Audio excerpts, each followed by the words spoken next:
കണ്ണൂർ കൈതപ്രത്ത് ഒരാൾ വെടിയേറ്റ് മരിച്ചു. ഗുഡ്സ് ഓട്ടോ ഡ്രൈവർ രാധാകൃഷ്ണനാണ് മരിച്ചത്. വൈകിട്ട് 7:30 നിർമ്മാണം നടക്കുന്ന വീട്ടിലായിരുന്നു കൊലപാതകം നടന്നത്. പ്രതി പെരുമ്പടവ് സ്വദേശി സന്തോഷിനെ കസ്റ്റഡിയിലെടുത്തു.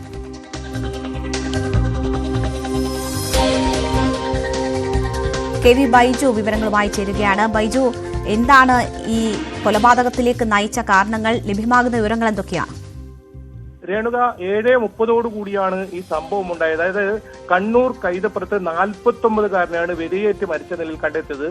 തുടർന്ന് ഈ ആളുകളൊക്കെ തൊട്ടടുത്തായി ഒരു വോളിബോൾ കോർട്ടുണ്ട്, അവിടെ കളിക്കുവായിരുന്ന ഈ ആളുകളൊക്കെ എത്തി നോക്കുമ്പോഴേക്കും ചോരയിൽ കുളിച്ചതിലായിരുന്നു ഇയാളുണ്ടായിരുന്നത്. പിന്നീട് ഇവർ അപ്പോൾ തന്നെ വിവരം പോലീസിനെ അറിയിക്കുകയും തുടർന്ന് പോലീസ് എത്തി പരിശോധിച്ചപ്പോൾ ഈ നിർമ്മാണം നടക്കുന്ന വീടിന് സമീപത്തായി തന്നെ ഈ പെരുമ്പടവ് സ്വദേശിയായ സന്തോഷ് അവിടെ ഉണ്ടായിരുന്നു. പോലീസ് അയാളെ കസ്റ്റഡിയിലെടുത്തിട്ടുണ്ട്.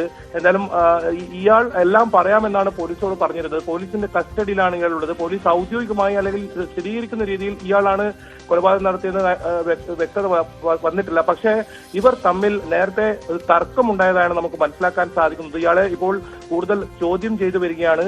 എന്തായാലും ഇയാൾ ഒരു ഇത്തരത്തിൽ തോക്ക് കൈവശം ഉള്ള ഒരാൾ തന്നെയാണ് ഈ പ്രതി എന്ന് പറയുന്നു. മാത്രമല്ല ഫേസ്ബുക്ക് വഴിയൊക്കെ വലിയ തോതിൽ ഭീഷണി മുഴക്കി ഇവർ തമ്മിൽ വലിയ തർക്കമുണ്ടായിരുന്നു. അത് ഇത് സംബന്ധിച്ച് പോലീസിലും പരാതി ഉണ്ടെന്നാണ് നേരത്തെ ഉണ്ടായിരുന്നു എന്നാണ് നമുക്ക് മനസ്സിലാക്കാൻ സാധിക്കുന്നത്. ഈ ഭാഗത്ത് നിർമ്മാണം നടക്കുന്ന വീടായതുകൊണ്ട് തന്നെ വൈദ്യുതി ഇല്ലാത്തതുകൊണ്ട് തന്നെ പോലീസ് ഇപ്പോൾ തിരച്ചിൽ നടത്തുന്നുണ്ട്. ഈ ആയുധം ഇതുവരെ കണ്ടെത്താനായിട്ടില്ല, ഈ തോക്ക് കണ്ടെത്താനായിട്ടില്ല. തോക്കിനായുള്ള ഈ പരിശോധനയാണ് ഇപ്പോൾ നടക്കുന്നത്. എന്തായാലും ഈ സന്തോഷ് ഇപ്പോൾ പോലീസ് കസ്റ്റഡിയിലുണ്ട്. പോലീസ് ഇപ്പോൾ ഇയാളെ ചോദ്യം ചെയ്തു വരികയാണ്. കൊല്ലപ്പെട്ട രാധാകൃഷ്ണന്റെ മൃതദേഹം പരിയാരം മെഡിക്കൽ കോളേജിലേക്ക് കൊണ്ടുപോയിട്ടുമുണ്ട്. രേണുക. ശരി, കെ വി ബൈജു ആണ് വിവരങ്ങൾ നൽകിയത്.